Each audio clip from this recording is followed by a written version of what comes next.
Autoridades que orientan sus acciones hacia el restablecimiento integral de sus derechos cuando ha sido vulnerado por un hecho punible, de tal manera que la víctima y los perjudicados por un delito tienen intereses adicionales a la mera reparación pecuniaria.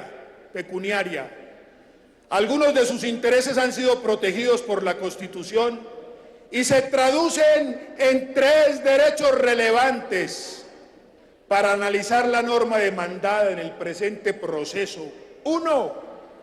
Derecho a la verdad, esto es, dice la Corte Constitucional, la posibilidad de conocer lo que sucedió y en buscar una coincidencia entre la verdad procesal y la verdad real. ¿Cómo se va a cumplir la posibilidad de conocer la verdad de lo que sucedió si el Estado y este Congreso decreta la renuncia a la persecución judicial de los asesinos de lesa humanidad, de los violadores, de los secuestradores, de los torturadores, de la tropa raza que recluta niños y niñas menores de 15 años? Señor ministro, dice la Corte Constitucional, 2, el derecho a que se haga justicia en cada caso concreto, es decir, el derecho a que no haya impunidad. Doctor Cristo, el derecho a que no haya impunidad. No habrá impunidad si el Estado renuncia a la investigación, a la persecución, si no llama a los testigos, si no controvierte las pruebas, si no los somete a la justicia, si solo selecciona unos casos y por supuesto se olvida de los demás. No hay entonces derecho a que se haga justicia en el caso concreto, es decir, el derecho a que no haya impunidad cuando algunos ponentes nos han dicho y han reconocido que por supuesto habrá una gran impunidad. Una cosa es que haya impunidad en las calles de Colombia, porque el aparato judicial, porque la policía, porque la fiscalía, porque el CTI no pueda capturar, procesar, juzgar, condenar a todos los delincuentes. Y otra cosa es que le digamos a las víctimas que se le acabó la esperanza de conocer la verdad, de contribuir a conocer la verdad, que no se acerque por los estrados judiciales porque ya su victimario quedó por fuera de la selección y quedó dentro del inmenso grupo que ha sido amparado con la renuncia a la persecución judicial.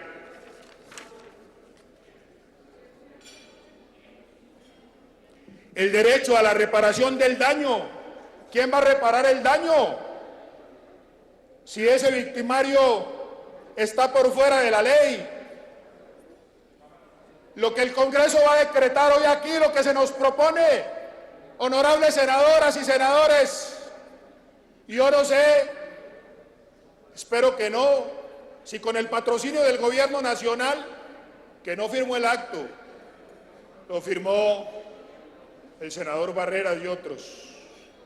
Yo no sé si con el patrocinio del gobierno nacional lo que se nos propone aquí es el despeje legislativo, el despeje de la acción penal, el despeje de los códigos penales, una zona inmune para los criminales, tumbando la justicia.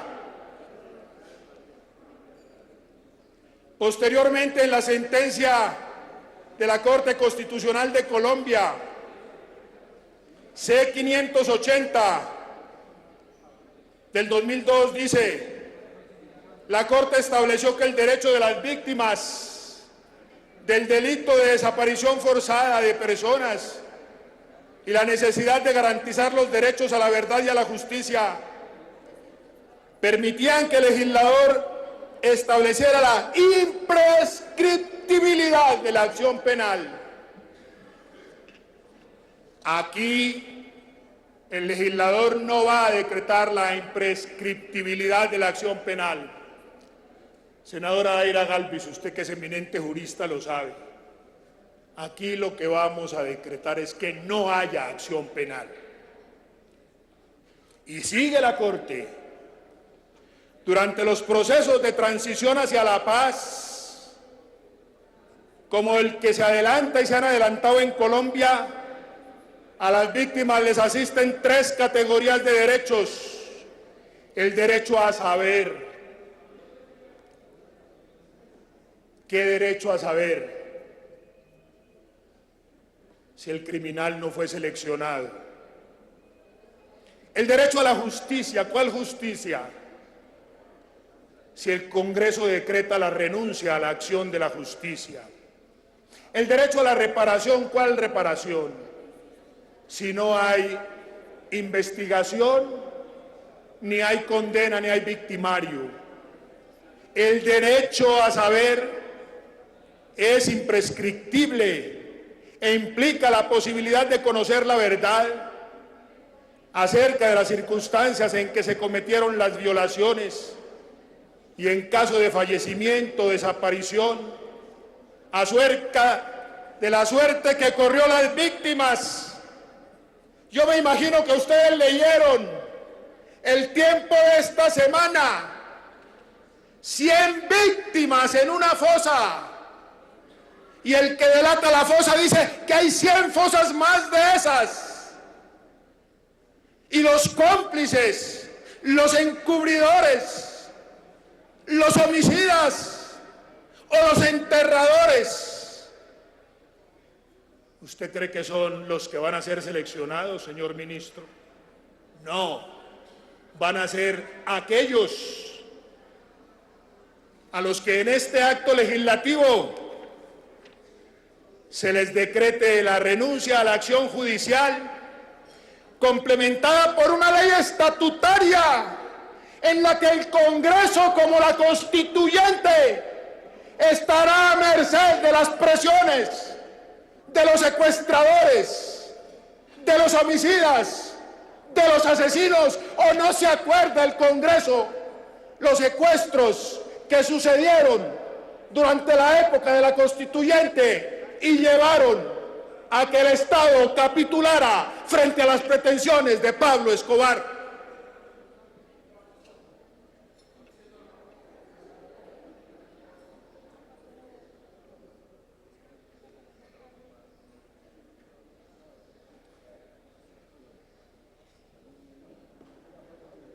El derecho a la justicia, dice la Corte, implica que toda víctima tenga la posibilidad de hacer valer sus derechos, beneficiándose de un recurso justo y eficaz, principalmente para conseguir que su agresor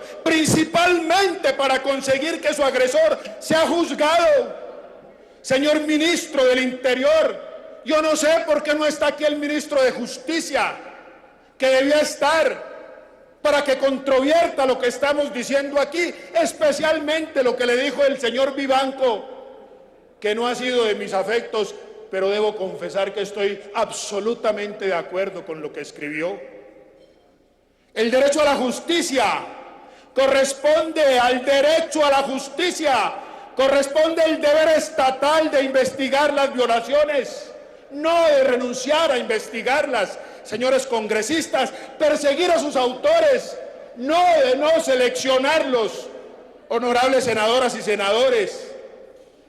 Y si su culpabilidad se establece, de asegurar su sanción, no de mandarlos para la calle, honorables senadoras y senadores. Y dice: dentro del proceso penal, las víctimas tienen el derecho de hacerse parte para reclamar su derecho a la reparación. ¿Y cómo se van a hacer parte si su caso, o los 7.000 o los 8.000 no son seleccionados? Me da pena, víctima. pero el criminal suyo no fue seleccionado, pierde su tiempo. En todo caso, las reglas de procedimiento deben responder a criterios del debido proceso. En estas normas que aquí se leyeron, de justicia y paz y de justicia transicional, hubo penas alternativas, de 60 años a 5 o a 8. A otros se mandaron para la calle. Y el hecho de que había una justicia transicional no impidió, no puede impedir que no se apliquen las normas de procedimiento, las leyes de Colombia, que no se juzgue, que no se condene. Se condena, pero se rebaja la condena.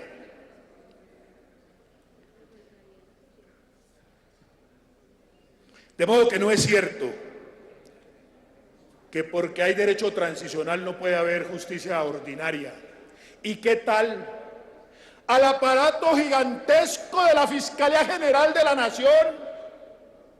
Honorables senadoras y senadores de Colombia, al aparato gigantesco del Poder Judicial, a los tantos billones que maneja el Poder Judicial y la Fiscalía, a los investigadores, a los abogados, a los magistrados, los va a reemplazar una comisión de la verdad. No hay colombiano tan ingenuo para pensar que la comisión de la verdad nos va a mostrar la verdad. Que no nos crean tan pendejos, como decimos en Colombia, honorables colegas. Senador José Darío, 5 minutos para concluir. Usted es el primero de la lista y faltan 12. Y dice por último la sentencia de la Corte: la prescripción de la acción penal o las penas no pueden ser opuestas a los crímenes graves que según el derecho internacional sean considerados crímenes contra la humanidad, ni correr contra el periodo que no existió un recurso eficaz. En cuanto a la disminución de las penas, dice la Corte, las leyes de arrepentidos son admisibles dentro de procesos de transición a la paz, pero no deben exonerar totalmente a los autores, que es lo que estamos haciendo aquí. No vaya a decretar hoy el Congreso, no se vaya a decretar el secuestro, la tortura. Asimismo, cuando nos metamos en una camisa de fuerza que nos obligue en la ley estatutaria a decretar la impunidad, y no vaya el gobierno nacional hoy, yo no sé, porque el doctor Federico no ha querido hablar todavía, no vaya el gobierno nacional a pedirle al Congreso de Colombia que viole todos los tratados internacionales, como el Tratado de Roma, del cual es signatario, los derechos humanos, el derecho internacional humanitario. Y no se confunda el proceso de paz del M-19 o el de Pastrana con esto, porque cuando el M-19, inclusive cuando Pastrana lo adelantó, no había tratado de Roma, no había Corte Penal Internacional, no habían obligaciones internacionales.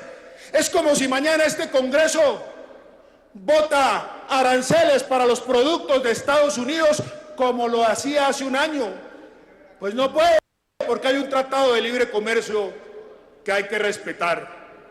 Le pido al honorable Congreso de la República que estemos a la altura de lo que nos corresponde, de ciudadanas y de ciudadanos de bien, y que cumplamos la máxima que nos impone la Constitución Nacional, que es velar y guardar el bien común.